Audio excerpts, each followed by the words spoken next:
नमस्कार दोस्तों, स्वागत है आपका मेरे चैनल शिखर कहानियों में। आज की कहानी है मुंशी प्रेमचंद के द्वारा लिखी गई गुल्ली डंडा। हमारे अंग्रेजी दोस्त माने या ना माने, मैं तो यही कहूँगा कि गुल्ली डंडा सब खेलों का राजा है। अभी कभी लड़कों को गुल्ली डंडा खेलते देखता हूँ तो जी लोटपोट हो जाता है कि इनके साथ जाकर खेलने लगूं। ना लान की जरूरत, ना कोट की, ना नेट की, ना थापे की। मजे से किसी पेड़ की एक टहनी काट ली, गुल्ली बना ली और दो आदमी भी आ जाएं तो खेल शुरू हो जाए। विलायती खेलों में सबसे बड़ा ऐब है कि उसके सामान महंगे होते हैं। जब तक कम से कम 1 सैकड़ा ना खर्च कीजिए, खिलाड़ियों के शुमार ही नहीं हो पाता।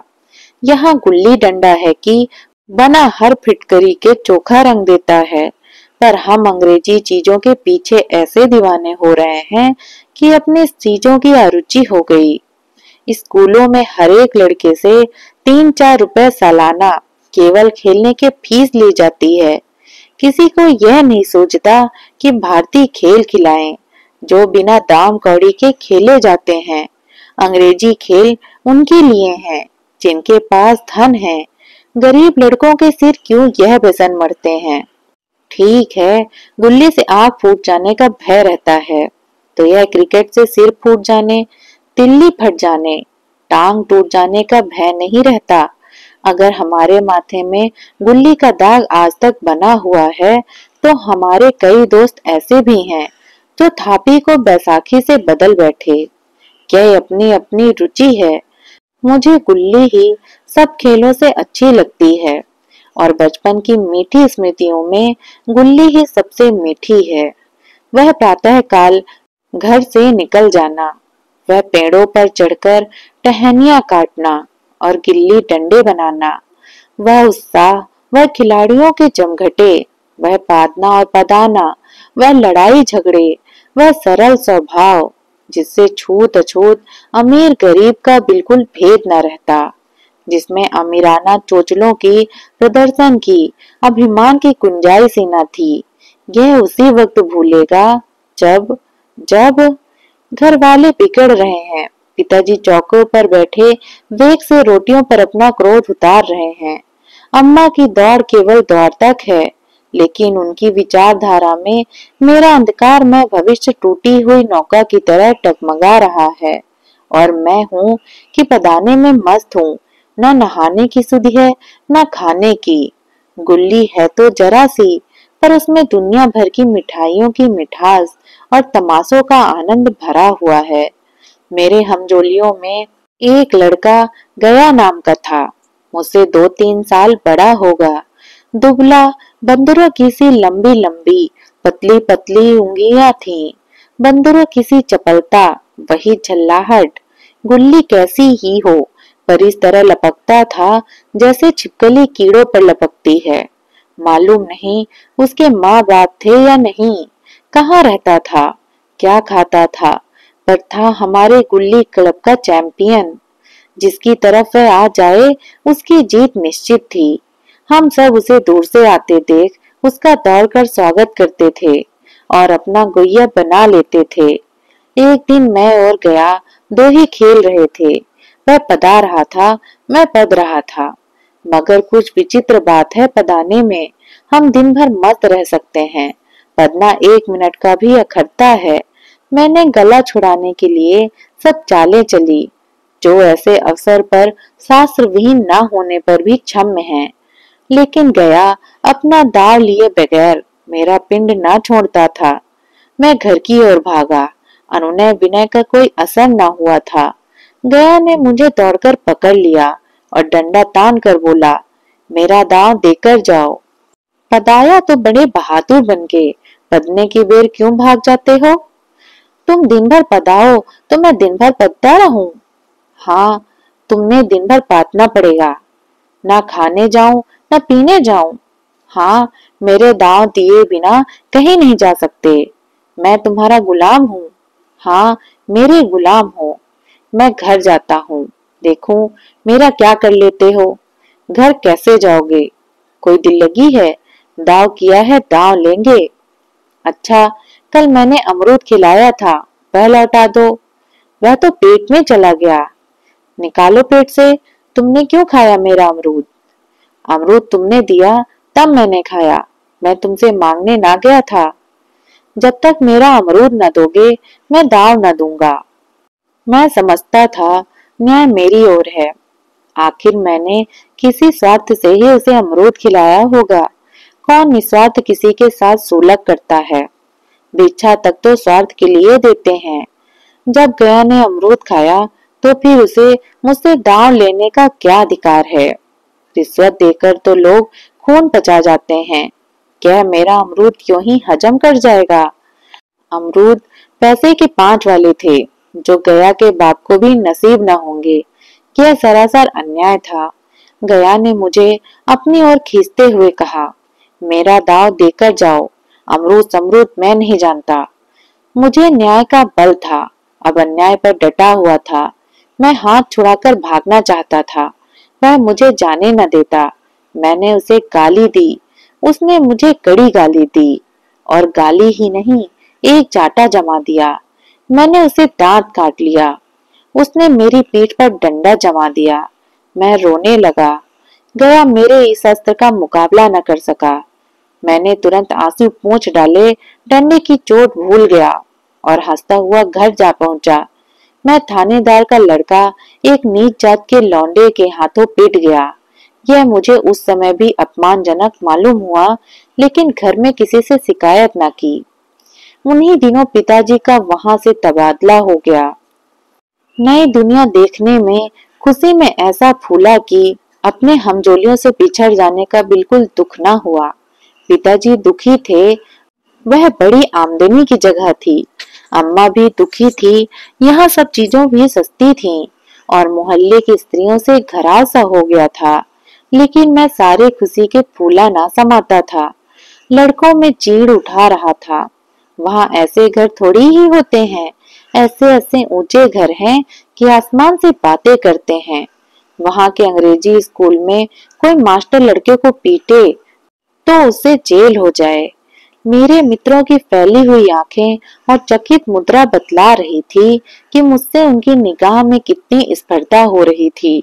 मानो कह रहे थे, तू भगवान हो भाई, जाओ, हमें तो इसी उजड़ ग्राम में जीना है और मरना भी। 20 साल गुजर गए। मैंने इंजीनियरिंग पास की और उसी जिले का दौरा करता हुआ उसी कस्बे में पहुंचा और डांग बंगले में ठहरा। उस स्थान को देखते ही इतनी मधुर बाल स्मृतियां हृदय में जाग उठी कि मैंने छड़ी उठाई और कस्बे की सैर करने निकला। आंखें किसी प्यासे की पथिक की भांति बचपन के उन क्रीड़ा स्थलों को देखने के लिए व्याकुल हो रही थीं। पर उस परिचित नाम के सिवा वहां और कोई परिचित न था। जहां खंडहर था वहां पक्के मकान खड़े थे। जहां बरगद का पुराना पेड़ था वहां अब एक सुंदर बगीचा था। स्थान की काया पलट हो गई थी। अगर उसके नाम और स्थिति का ज्ञान न होता तो मैं उसे पहचान भी ना सकता। बचपन की संचित और अमर स्मृतियां बाहें खोले अपने उन पुराने मित्रों से गले मिलने को अधीर हो रही थीं। मगर वह दुनिया बदल गई थी। ऐसा जी होता था कि उस धरती से लिपट कर रोऊं और कहूं, तुम मुझे भूल गई, मैं तो अभी तुम्हारा वही रूप देखना चाहता हूँ। सहसा एक खुली जगह मैंने 2-3 लड़कों को गुल्ली डंडा खेलते देखा। एक क्षण के लिए मैं अपने को बिल्कुल भूल गया कि मैं एक ऊंचा अफसर हूँ। साहसी ठाठ में रॉब और अधिकारियों के आवरण में जाकर एक लड़के से पूछा, क्यों बेटे, यहाँ कोई गया नाम का आदमी रहता है? एक लड़के ने गुल्ली डंडा समेटकर सहमे हुए स्वर में कहा, कौन गया? गया चमार? मैंने यूं ही कहा, हाँ हाँ वही। गया नाम का कोई आदमी है तो शायद वही हो। हाँ है तो, जरा उसे बुला सकते हो? लड़का दौड़ता हुआ गया और एक क्षण में एक 5 हाथ के काले देव के साथ लिए आता दिखाई दिया। मैं दूर से ही पहचान गया। उसकी ओर लपकना चाहता था कि उसे गले लिपट जाऊं, पर कुछ सोचकर रह गया। बोला, कहो गया, मुझे पहचानते हो? गया ने झुककर सलाम किया। हाँ मालिक, भला पहचानूंगा क्यों नहीं। आप मजे में हो? बहुत मजे में। तुम अपनी कहो। डिप्टी साहब का साइस हूँ। मतई, मोहन, दुर्गा सब कहाँ गए, कुछ खबर है? मतई तो मर गया। दुर्गा और मोहन दोनों डाकिया हो गए। और आप? मैं तो जिले का इंजीनियर हूँ। सरकार तो पहले बड़े ही जहीन थे, अब गुल्ली डंडा खेलते हो? गया ने मेरी ओर प्रश्न भरी आंखों से देखा। अब गुल्ली डंडा क्या खेलूंगा सरकार, अब तो धंधे से छुट्टी नहीं मिलती। आओ, आज हम तुम खेलें। तुम पदाना, हम पदेंगे।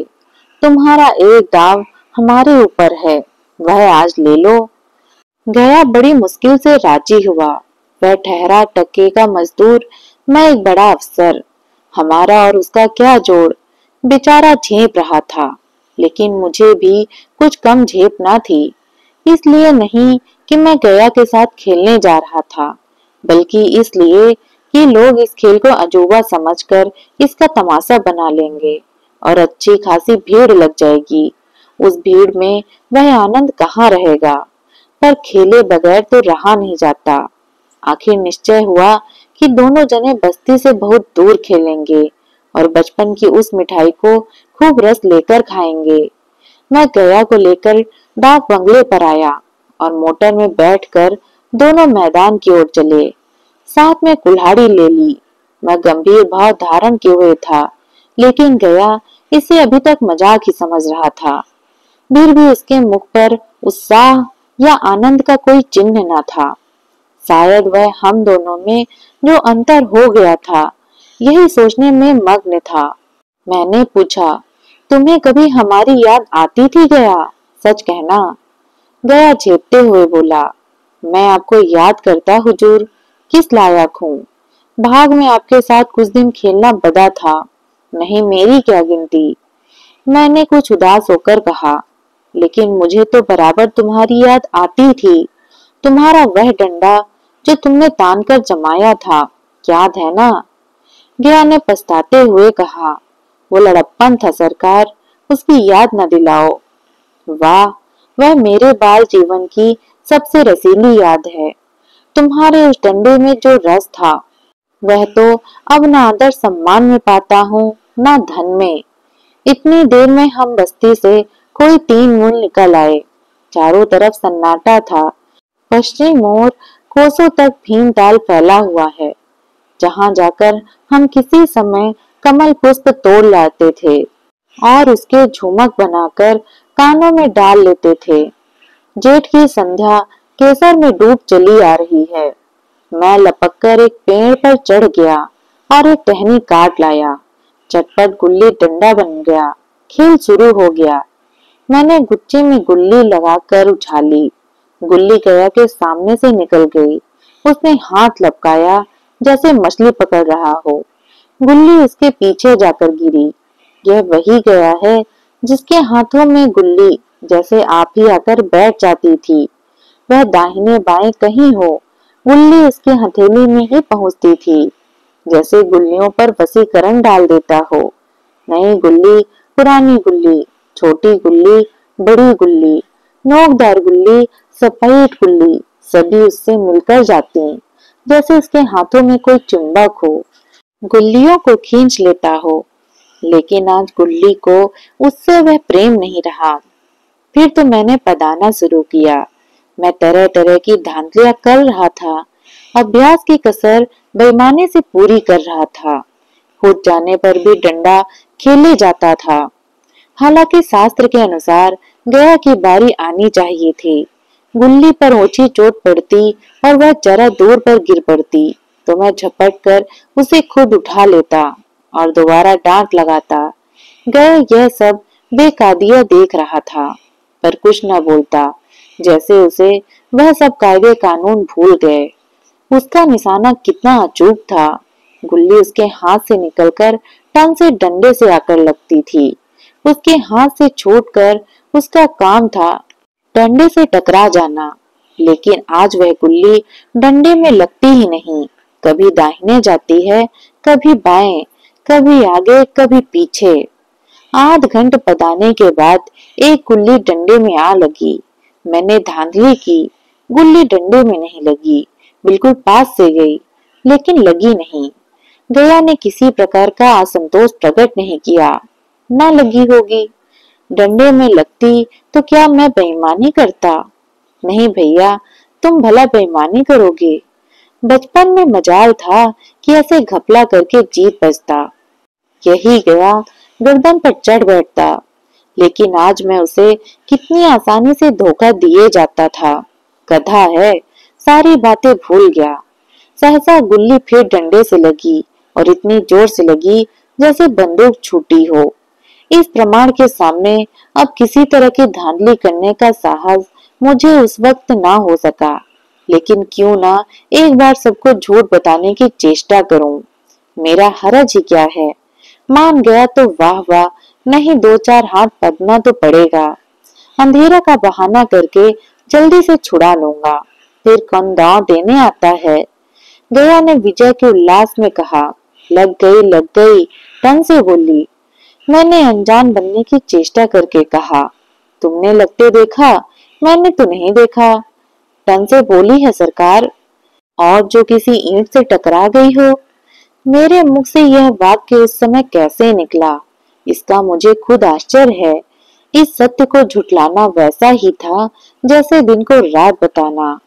हम दोनों ने गुल्ली के डंडे में जोर से लगते देखा था, लेकिन गया ने मेरा कथन स्वीकार कर लिया। हाँ, किसी ईंट में लगी होगी। डंडे में लगती तो इतनी आवाज ना आती। मैंने फिर पदाना शुरू कर दिया, लेकिन इतनी प्रत्यक्ष धांधली कर लेने के बाद गया की सरलता पर मुझे दया आने लगी। इसलिए जब तीसरी बार गुल्ली डंडे में लगी तो मैंने बड़ी उदारता से दांव देना तय कर लिया।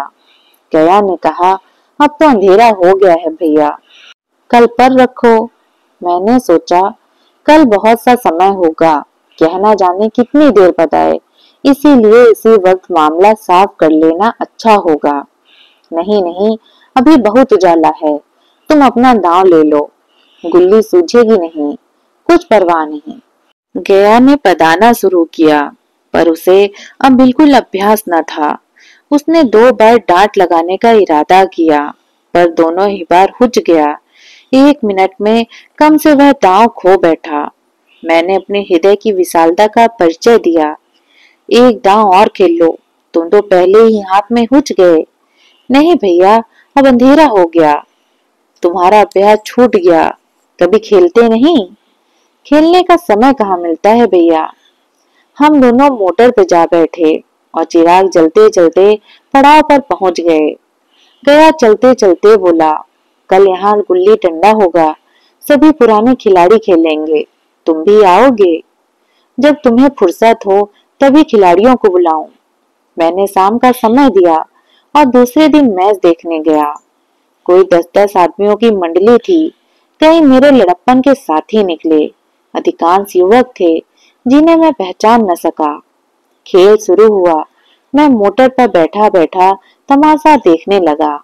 आज गया का खेल, उसका नैपुण्य देखकर मैं चकित हो गया।